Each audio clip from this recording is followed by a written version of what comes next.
Hello everyone. पिछली video तक हमने स्टेम तक कंप्लीट कर लिया था। पिछली वीडियो में हमने पढ़ा था स्टेम के बारे में, फिर हमने पढ़ा था मॉडिफिकेशंस ऑफ स्टेम के बारे में।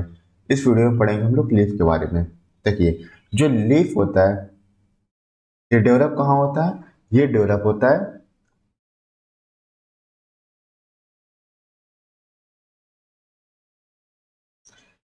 होता है नोट पर, मतलब जहां पर नोट्स पाए जाते हैं वहां पर, वहीं से लीव्स अराइज होती हैं जहां पर नोट्स होती हैं।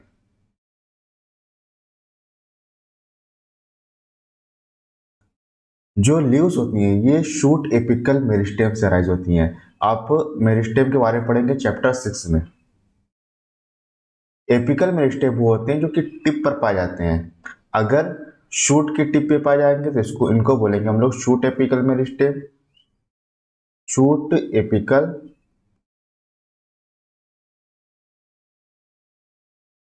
मेरिस्टेम। अगर रूट की टिप पे पाया जाएगा तो इसको बोलेंगे हम लोग root apical meristem. Root apical meristem. देखिए, और जो लीव्स का अरेंजमेंट होता है ये हमेशा एक्रोपिटल होता है। एक्रोपिटल का मतलब ये हुआ कि जो यंगेस्ट लीव होंगी, मतलब जो सबसे नई वाली पत्ती होगी वो सबसे ऊपर होगी। इस तरह से अगर हम बना दें तो जो सबसे, चलिए इसी पे हम दिखा दे रहे हैं आपको कि जो सबसे नई पत्ती होती है, जो सबसे यंग होती है, जो सबसे छोटी पत्ती होती है वो सबसे ऊपर की तरफ होती है, और जितनी ओल्ड होगी वो उतना नीचे की तरफ पाई जाती है। तो इस तरह के अरेंजमेंट को बोलते हैं हम लोग एक्रोपिटल ऑर्डर या फिर एक्रोपिटल अरेंजमेंट। देखिए, हमने आपको बताया था कि जो नोट्स होती है वहां पर एक बर्ड पाई जाती हैं। दो तरह की हमने बर्ड आपको बताया था, axillary bud and terminal bud. Axillary bud का बोलेंगे जब एक्सिल में बर्ड प्रेजेंट होगी तो इसको बोलते हैं हम लोग एक्सिलरी बर्ड। अगर बर्ड टिप पर प्रेजेंट है तो इसको बोलेंगे हम लोग टर्मिनल बर्ड। तो यहाँ पर एक बर्ड जरूर होती है। और बाद में क्या होता है कि ये जो एक्सिलरी बर्ड होती है इसको हम लिख दे रहे हैं एक्सिलरी बर्ड। Axillary bud. और बाद में ये एक्सिलरी बर्ड क्या होता है, यही ब्रांचेस में डेवलप हो जाती है। यही बाद में जाकर के ब्रांच में डेवलप हो जाती है। तो देखिए, आपने क्या समझा? आपने सबसे पहले ये समझा कि जो लीफ होता है ये शूट एपिकल मेरिस्टेम से डिराइव करता है, और इनका जो अरेंजमेंट होता है ये एक्रोपिटल ऑर्डर होता है, और इनके एक्सिल में एक बर्ड जरूर होती है जिसको बोलते हैं हम लोग एक्सिलरी बर्ड। फिर ये चेंज हो जाता है ब्रांचेस में। उसके अलावा आपने समझा कि जो लीव्स होती है ये लैटरल होती हैं, और जो लीव्स होती है जनरली इनका स्ट्रक्चर फ्लैटेंड होता है, मतलब ये चपटी होती हैं।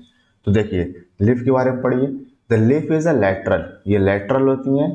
जनरली फ्लैटेड, जनरली हमें फ्लैटेड मतलब चपटी देखने को मिलती है। Generally flattened structure borne on the stem. It develops at the node, कहां पर डेवलप होंगी ये? जहां पर नोट प्रेजेंट होगा। And bears a bud in its axil, और इनकी एक्सिल में कम से कम एक बर्ड जरूर होगी, और यही बर्ड बाद में जाकर के ब्रांचेस बनाती हैं। The axillary bud later develops into a branch. देखिए, जो लीफ ओरिजिनेट करती है, leaves originate from the shoot apical meristem. ये शूट एपिकल मेरिस्टेम से डेवलप होता है and arrange in acropetal order. अब शूट एपिकल मेरिस्टेम क्या होता है इसके बारे में डिटेल में पढ़ेंगे हम लोग चैप्टर 6 में। एक्रोपिटल ऑर्डर का मतलब क्या हुआ? Youngest leaf is present at the apex or tip, मतलब जो सबसे नई पत्ती होगी, लिख दे रहे हैं हम यहाँ पे यंगेस्ट, ये बिल्कुल टिप पे प्रेजेंट होगी। और जो सबसे ओल्डेस्ट होगी, मतलब जो सबसे पुरानी पत्ती होगी, ये प्रेजेंट होगी बेस पर। While the oldest leaf is present at the base. इस टाइप के अरेंजमेंट को बोलते हैं हम लोग एक्रोपेटल ऑर्डर। देखिए, हम जानते हैं कि जो लीव्स होती है यहीं पर फोटोसिंथेसिस होती है। तो जो फोटोसिंथेसिस का सबसे मेन ऑर्गन है वो है लिव्स। क्यों? क्योंकि इनके अंदर क्लोरोफिल होता है, और हम जानते हैं कि फोटोसिंथेसिस करने के लिए क्लोरोफिल जरूरी है। तो they are most important vegetative organs for photosynthesis. Photosynthesis के लिए सबसे इंपॉर्टेंट वेजिटेटिव ऑर्गन है। अगर हम स्मॉलेस्ट लीफ की बात करें तो ये पाया जाता है वॉल्फिया में, ये आप याद रखेंगे। अगर हम लार्जेस्ट फ्लोटिंग लीफ की बात करें तो ये पाया जाता है विक्टोरिया में, जिसका डायमीटर 1.3 मीटर होता है। Smallest leaf is found in Wolffia, largest floating leaves are found in Victoria, diameter 1.3 metre. देखिए, अगर हम एक टिपिकल लीफ की बात करें तो इनमें तीन मेन पार्ट्स होते हैं। कौन कौन सा? Leaf base, petiole and lamina. तो तीन चीज याद रखेंगे कि एक लीफ के अंदर तीन मेन पार्ट्स होते हैं। लीफ बेस होगा, पेटियोल होगा एंड लेमाइना होगा। तो दूसरा क्या हो गया? पेटियोल, और तीसरा आपके पास हो जाएगा लेमाइना। देखिए,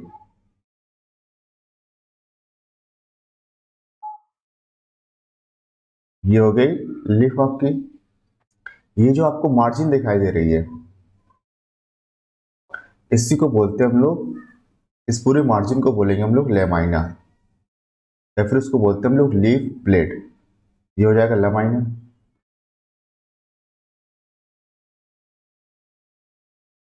लीफ बेस किसको बोलेंगे? जहां से लीफ स्टेम से अटैच होती है, इसको बोलते हैं हम लोग लीफ बेस।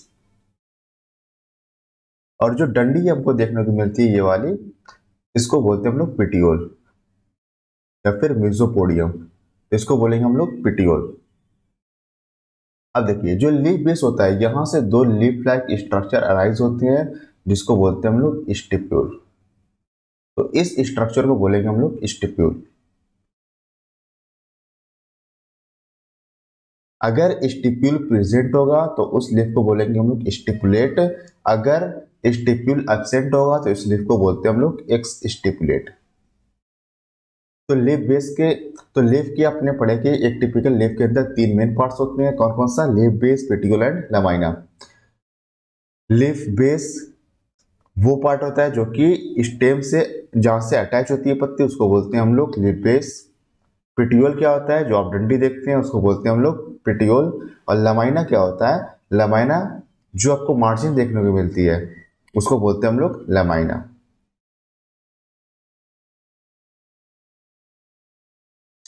देखिए, इस फिगर में आपको, ये एनसीईआरटी में आपको फिगर दिया गया, आप यहां से देख सकते हैं कि ये जो आपको दिखाया गया ये है लेमाइना, तो इसको बोलेंगे हम लोग लेमाइना। ये जो डंडी दिखाई जा रही है इसको बोलेंगे हम लोग पेटियोल, और जहां से अटैच है इसको बोलेंगे हम लोग लीफ बेस। देखिए, आपको लीफ लाइक स्ट्रक्चर दिखाया गया जिसको बोलते हैं हम लोग स्टिप्यूल। अगर स्टिप्यूल प्रेजेंट होगा तो उसको बोलेंगे हम लोग स्टिपुलेट। अगर स्टिप्यूल एब्सेंट होगा तो उसको बोलते हैं हम लोग एक्स स्टिपुलेट। देखिए, आपको एक्सिलरी बर्ड दिखाई गई। मैंने आपको बताया था कि जहां से स्टेम पर, जहां से लीफ अराइज करती है, वहां पर उसको बोलते हैं हम लोग नोड, और वहां पर एक बर्ड जरूर होती है। The leaf is the leaf is attached to stem by the leaf base and it may be a two lateral small leaf like structure, और इस लीफ लाइक स्ट्रक्चर को बोलते हैं हम लोग स्टिप्यूल्स। देखिए, कुछ मोनोकॉट में क्या होता है, पहले हम आपको एक लीफ बना के दिखा दे रहे हैं यहाँ पे।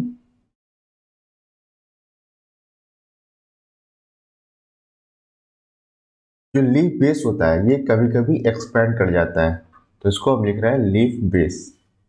लीफ बेस कभी कभी ये एक्सपेंड करता है, और एक्सपेंड करने के बाद एक शीट बनाता है, और ये पूरी तरह से या फिर होली या फिर पार्शियली ये स्टेम को कवर कर लेता है, और इस टाइप के लीफ बेस को बोलते हैं हम लोग शीथिंग लीफ बेस।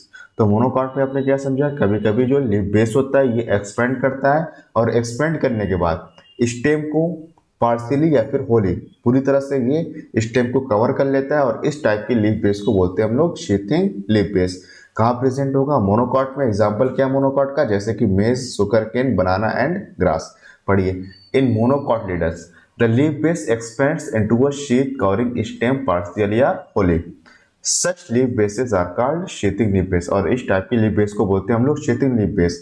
एग्जाम्पल क्या है? Maize, sugar cane, banana and grass. Figure में देख लीजिए, यहाँ पे क्या हुआ कि जो लीफ बेस था ये एक्सपेंड किया, और एक्सपेंड करने के बाद स्टेम को पूरी तरह से ये कवर कर लिया, और इस टाइप के लीफ बेस को बोलते हैं हम लोग शीथिंग लीफ बेस। तो शीथिंग लीफ बेस के लिए आपको याद क्या करना है, शीथिंग लीफ बेस के लिए बस आपको इतना याद करना है कि ये पाया जाता है मोनोकॉट के अंदर। देखिए लेग्यूमिनस प्लांट में क्या होता है, लेग्यूमिनस प्लांट का मतलब जितनी दाल वाली फसल होती है, चना अरहर, जितनी दाल वाली फसल होती है, इनके अंदर क्या होता है कि जो लीफ बेस होता है, यहाँ पर जो लीफ बेस होता है ये फूल जाता है, तो इस लीफ बेस को बोलते हैं हम लोग पल्विनस। तो यहाँ पे हम लिख दे रहे हैं स्वेलन लीफ बेस, और इस स्वेलन लीफ बेस को बोलते हैं हम लोग पल्विनस। इसको नाम दिया जाता है पल्विनस। तो दो चीज, मोनोकॉट के लिए आप याद रखेंगे शीथिंग लीफ बेस, और लेग्यूमिनस प्लांट के लिए याद रखेंगे आप लोग pulvinus. In some leguminous plants the leaf base may become swollen which is called pulvinus, और इसको हम लोग बोलते हैं पल्विनस। और लेग्यूमिनस प्लांट जो दाल वाली फसल है वो कौन कौन सी, जैसे कि पी हो गया, ग्राम, टमारिन एंड ट्राइफोलियम। तो आपको इनकी एक पूरी फैमिली पढ़नी है, लास्ट टाइम पढ़ाऊंगा फैमिली के बारे में, फैबेसी, सोलेनेसी एंड लिलिएसी के बारे में। तो अभी फिलहाल एग्जांपल याद रख लीजिए, वहां पर आपको सब कुछ याद हो जाएगा। देखिए फिगर में आप देख लीजिए यहाँ पे,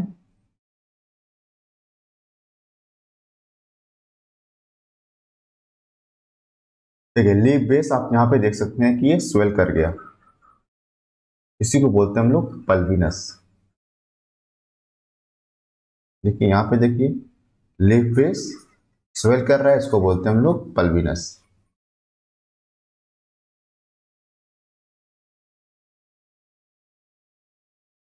देखिए हम दोबारा से फिगर बना रहे हैं यहाँ पे।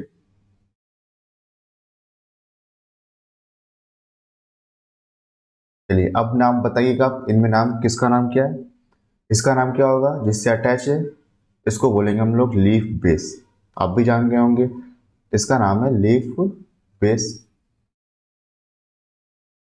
इसको क्या बोलेंगे हम लोग, इसको बोलेंगे हम लोग पिटियोल, पिटियोल इसको बोलेंगे। अब देखिए इनमें जो ये मोटी सी वेन होती है, जो बीच में आपको मोटी सी वेन दिखाई जाती है, इसको बोलते हैं हम लोग मिड रिब। इसका नाम होता है मिड, इसको बोलते हैं हम लोग मिड रिब। और इनमें से इस तरह से जो छोटी छोटी वेन निकली होती है, इनको बोलते हैं हम लोग वेन्स। उसके अलावा इनमें जो छोटी छोटी नालियां निकली होती हैं, इनको बोलते हैं हम लोग वेनलेट्स। तो इसको बोलेंगे हम लोग वेनलेट्स। और इसको क्या बोलेंगे, इसको बोलेंगे हम लोग लेमाइना, या फिर इसको बोलते हैं हम लोग लीफ ब्लेड। तो पिटियोल का काम क्या होता है, पिटियोल जो होता है, जो पिटियोल होता है ये लीफ ब्लेड को या फिर हम कह लें लमाइना को हॉरिजॉन्टली प्लेस करने में हेल्प करता है। उसके अलावा देखिए जो पिटियोल होता है ये पत्तियों को इस तरह से लहराता रहता है, फ्लटर करता है, ताकि लीफ की सरफेस तक फ्रेश एयर पहुंच सके। और इस तरह से जो पिटियोल होता है ये लीफ को कूलिंग प्रोवाइड करता है, मतलब इनके टेम्परेचर को ये मेंटेन करते हैं। तो देखिए the petiole help to hold the blade to light. Long, thin, flexible petiole allows the leaf blade to flutter in the wind. ये जो petiole होता है ये फ्लटर, लीफ को फ्लटर करने में हेल्प करता है, thereby cooling the leaf, और इस तरह से ये लीफ को कूल करता है, मतलब टेम्परेचर को मेंटेन करता है, maintain temperature and bringing fresh air to leaf surface. इस तरह से लीफ की सरफेस तक ये फ्रेश एयर पहुंचाता है। अगर किसी लीफ में पिटियोल प्रेजेंट होगा तो इसको बोलेंगे हम लोग पिटियोलेट। अगर पिटियोल एब्सेंट हुआ तो इसको बोलेंगे हम लोग सेसाइल। तो मतलब अगर लीफ में पिटियोल प्रेजेंट है तो उस लीफ को बोलेंगे हम लोग पिटियोलेट, अगर पिटियोल एब्सेंट है तो उसको बोलेंगे हम लोग सेसाइल। तो ये वाले जो कंडीशन है उसको बोलेंगे हम लोग पिटियोलेट, पिटियोलेट। और ये वाले जो कंडीशन है इसको बोलेंगे हम लोग sessile, sessile. A leaf without, a leaf without petiole is called sessile, example है जैसे कि rice, wheat, etc. And leaf with petiole is called petiolate. The lamina leaf plate is green expanded part of the leaf with veins and valnets. There is usually a mid prominent vein which is known as midrib. जो बीच वाली when होती है मोटी सी, इसको बोलते हैं हम लोग midrib। और ये जो निकली होती है पहली वेन जो होती है इसको बोलते हैं हम लोग, इसको बोलते हैं हम लोग वेन। और जो इसमें से निकली होती है सेकेंडरी वेन होती है इसको बोलते हैं हम लोग वेनलेट्स। तो वेन और वेनलेट का काम क्या होता है?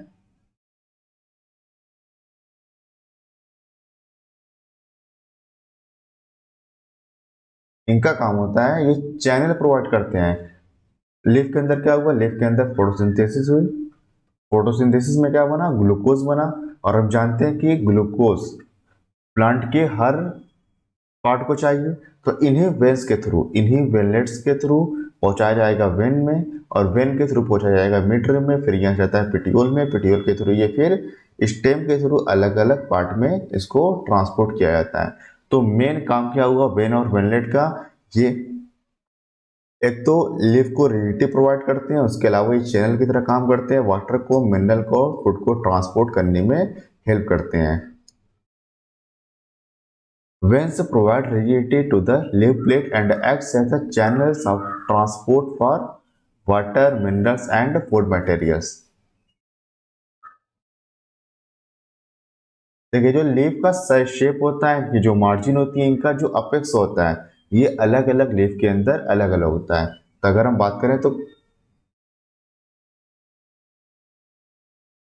कुछ का मार्जिन स्मूथ होता है, कुछ लीफ में देखें तो इस तरह से मार्जिन होता है। तो कहने का मतलब अलग अलग लीफ में उनका शेप अलग अलग होता है, अलग अलग उनकी मार्जिन होती है, अलग अलग उनका अपेक्स होता है। The shapes, the shape, margin, apex, surface and extent of incision of lamina varies in different leaf। देखिए कुछ पत्तियों में क्या होता है कि इंसिजन ज्यादा होता है। इंसिजन का मतलब जो लमाइना होता है इसका कटान, ये कितनी अंदर तक जा रहा है, कुछ में ये ज्यादा होता है और कुछ में कम होता है। तो extent of incision, surface, apex, margin, shape, ये अलग अलग पत्तियों में अलग अलग होता है। चलिए अब हम बात करते हैं वेनेशन की। वेनेशन क्या होता है कि लमाइना के अंदर इस तरह से वेन्स और वेन की अरेंजमेंट को ही हम लोग बोलते हैं वेनेशन। तो सिंपल से लैंग्वेज में समझिए कि वेन्स और वेनलेट के अरेंजमेंट को ही, पत्तियों के अंदर वेन्स और वेनलेट के अरेंजमेंट को ही बोलते हैं हम लोग वेनेशन बोलते हैं। और ये वेनेशन दो टाइप का होता है, reticulate venation and parallel venation. Reticulate venation का मतलब क्या हुआ कि अगर जो वेन्स और वेनलेट्स हैं ये इस तरह से जाल का फॉर्मेशन करें, इस तरह से जाल का फॉर्मेशन करें, तो इस टाइप के वेनेशन को बोलते हैं हम लोग रेटिकुलेट वेनेशन। और जनरली ये देखा जाता है कि रेटिकुलेट वेनेशन पाया जाता है डाइकॉट के अंदर। जो डाइकॉट प्लांट होते हैं जैसे कि मैंगो का प्लांट, उनकी पत्ती को लेंगे तो आपको इस तरह का अरेंजमेंट देखने को मिलेगा वेन्स और वेनलेट्स का।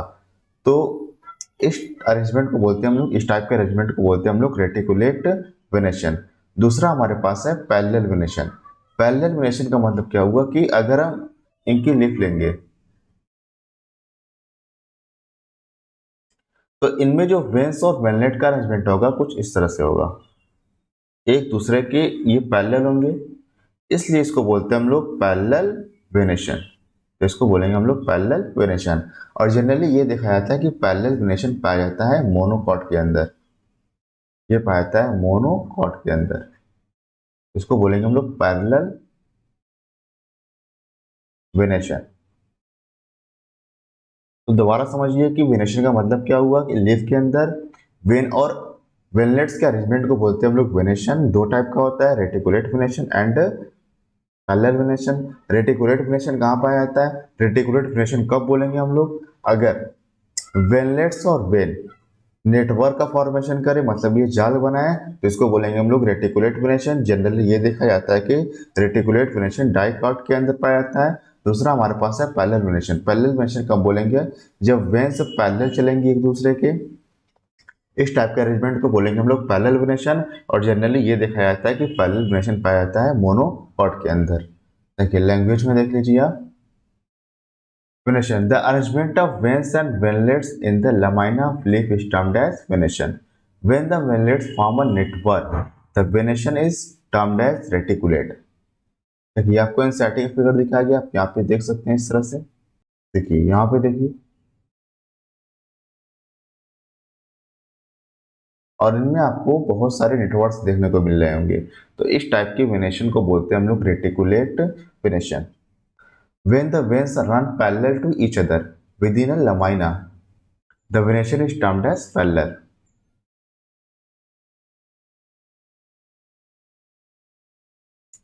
The leaves of dicotyledonous plant, जैसे कि अगर हम मैंगो की बात करें, जनरली पजेस रेटिकुलेट वेनेशन। देखिए जनरली लिखा गया, ऑलवेज नहीं लिखा गया, तो ये सारी चीजें आप बहुत अच्छे से ध्यान रखिएगा। कहाँ पर जनरली लिखा हुआ है, कहाँ पर सम लिखा गया है, कहाँ पर ऑल लिखा गया है, तो ये सारी चीजें आपको अच्छे से याद रखिएगा। नीट एग्जाम में आपसे ये जनरली की जगह क्या करेगा, ये हटा देगा कि ऑलवेज कर देगा यहाँ पे, तो ये क्वेश्चन आपके लिए गलत हो जाएगा।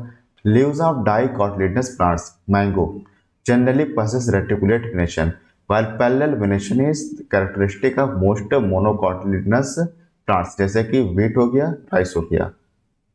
लेकिन इनके कुछ एक्सेप्शंस भी, जैसे कि अगर हम स्माइलेक्स एंड डायोसोरिया की बात करें, तो ये मोनोकॉट प्लांट्स हैं, लेकिन इनके अंदर रेटिकुलेट वेनेशन पाए जाते हैं। अगर हम कैलोफाइलम और इरेंशियम की बात करें, तो ये डाइकट प्लांट्स हैं और इनके अंदर पैरेलल वेनेशन पाए जाते हैं। तो ये बहुत इंपॉर्टेंट है आपके लिए, एनसीईआरटी में आपको नहीं दिया गया है, लेकिन अगर आपको नीट क्रैक करना है तो ये पॉइंट आपको पता होना चाहिए, क्योंकि वहाँ पर आपसे बहुत सारे एक्सेप्शन भी पूछे जाते हैं। अगर हम स्माइलेक्स और डायसोरिया की बात करें, तो ये मोनोकॉट प्लांट है और इनके अंदर रेटिकुलेट वेनेशन पाया जाता है। अगर हम कैलोफाइलम और इरेंशियम की बात करें, तो ये डाइकट प्लांट है और इनके अंदर पैरेलल वेनेशन पाया जाता है।